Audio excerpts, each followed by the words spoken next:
Start.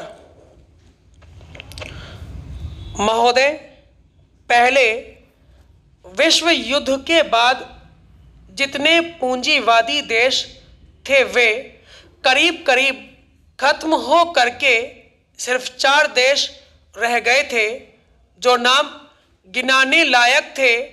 Britain, Japan, America और France, ये 4 राष्ट्र थे। लेकिन दूसरा विश्व युद्ध समाप्त होने के बाद सब देश इतने कमज़ोर हो गए कि दूसरी श्रेणी में आ गए। सिर्फ एक अमेरिका रह गया। और मैं आपसे कहना चाहता हूँ, जो आगे का समय आने वाला है, निश्चित रूप से अमेरिका की वह शक्ति आगे जा कर नहीं रहेगी, क्योंकि संसार में जो गरीबों की शक्ति बढ़ रही है उस शक्ति को कोई रोक नहीं सकता है। कोई पार्टी या सरकार बीच में जाकर भले ही कुछ देरी लगाए, कुछ गड़बड़ी फैलाए, लेकिन उस शक्ति को आगे बढ़ने से रोक नहीं सकते। यह बात निश्चित है। यही वजह है हम लोगों ने देखा, जहां पहली लड़ाई के बाद एक सोवियत रूस का राज्य कायम हुआ था, तब से हिंदुस्तान में, अफगानिस्तान में, टर्की में राष्ट्रीय आंदोलन हुए थे और वह पनपते पनपते दूसरा विश्व युद्ध आते आते यह स्थिति हो गई कि सिर्फ रूस ही समाजवादी देश नहीं रहा, बल्कि और भी कितने देश समाजवादी हो गए और भी कितने राज्य स्वतंत्र हो गए। यह भी हम लोगों ने देखा है। मेरे कहने का मतलब यह है कि दोनों शक्तियों के टकराव में जो गरीबों की शक्ति थी, मजदूरों की शक्ति थी, काम करने वालों की शक्ति थी और दूसरी पूंजीवादी शक्ति थी, उसमें जो कमज़ोर शक्ति थी वह कमज़ोर होते हुए भी आगे बढ़ रही है। इसलिए कहा जा सकता है कि अमेरिका की शक्ति का भी ह्रास होगा और अभी जो घटनाएं अंतर्राष्ट्रीय क्षेत्र में हुई हैं वे इस बात का प्रमाण है कि उनकी शक्ति दिनों दिन कम हुई है। लेकिन यह भी सही है कि इसमें रूस का भी हाथ है। रूस ने इधर बांग्लादेश के समय या उसके पहले भी और इस वक्त भी, यानी इजराइल और अरबों के युद्ध के समय भी जो भूमिका अदा की, उसमें रूस ने अच्छा काम किया। इस बात को हम मानते हैं। अभी रूस की तरफ से श्री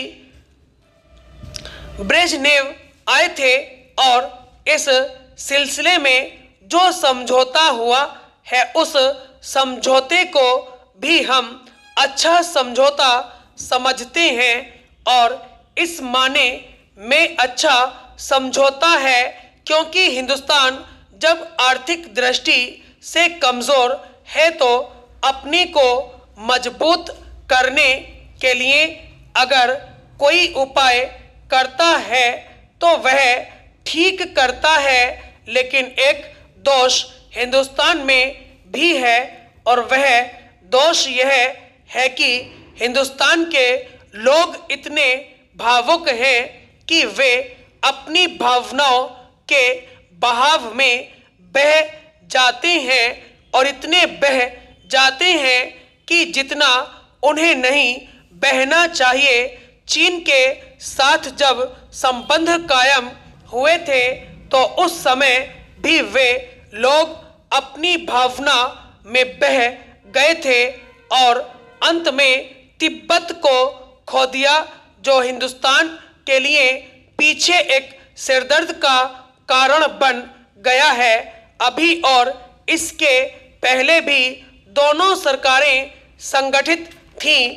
महोदय, मैं यह कहना चाहता हूं कि इधर देश के सामने जो स्थितियां आई हैं और विशेष रूप से आपातकालीन स्थिति के अंतर्गत जो हमारे देश में स्थिति आई है, उसे देश के सम्मुख एक प्रश्न आ गया है और वह प्रश्न यह आया है कि यह देश और इस देश के नेताओं में किसका फैसला होना चाहिए और किसका फैसला प्रमुख होना चाहिए। पिछले दिनों का अनुभव यह रहा है कि स्वतंत्रता के बाद जितने भी प्रगतिशील विधेयक या कानून आए हैं, उनको लेकर हमेशा जो हमारी अदालतें रही, उन अदालतों ने जनता के विरुद्ध फैसला दिया। हम इन विधेयकों द्वारा जनता की सेवा करना चाहते थे। कल की बीड़ी वर्करों के संबंध में जो चीज हमने पास की है, 1966 में हमने इसी संबंध में यानी बीड़ी वर्करों और सिगार वर्करों के संबंध में कोई कानून पास किया था, लेकिन उसकी भी वहां रोक दिया गया और इस तरह से यह मामला 6-8 वर्षों तक लटका रहा।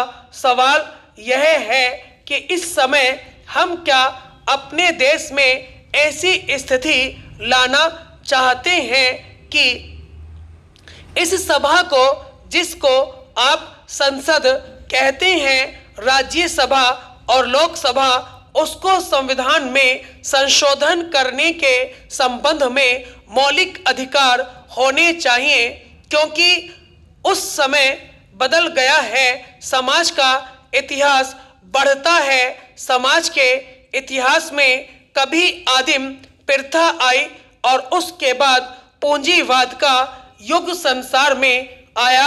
अब संसार में दूसरा युग आ गया है। अब संसार में इधर उधर परिवर्तन आ रहे हैं और वह एक समाजवादी प्रणाली की ओर जा रहा है। यह प्रणाली यह है कि जिस प्रकार से समाज का उत्पादन कम होता है, सारे का सारा समाज जब मेहनत करता है, उत्पादन करता है, तो उसका स्वामित्व सारे समाज को मिलना चाहिए। आज जो बड़ी विडंबना है, वह विडंबना यह है कि उत्पादन प्रणाली में सारा समाज हिस्सा लेता है, लेकिन उसका लाभ थोड़े ही मुट्ठी भर लोगों के हाथों में होता है।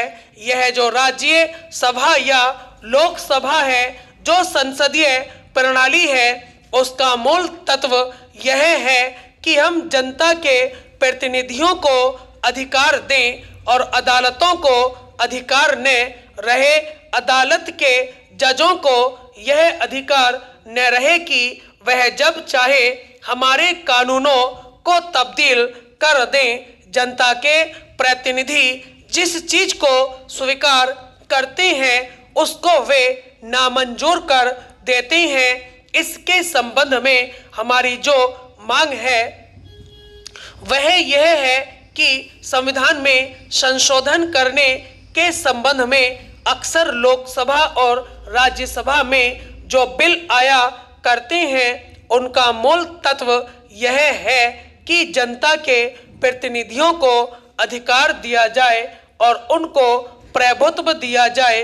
इसके संबंध में एक बात मैं यह कहना चाहता हूं और उसके बाद मैं अपना भाषण समाप्त कर दूंगा।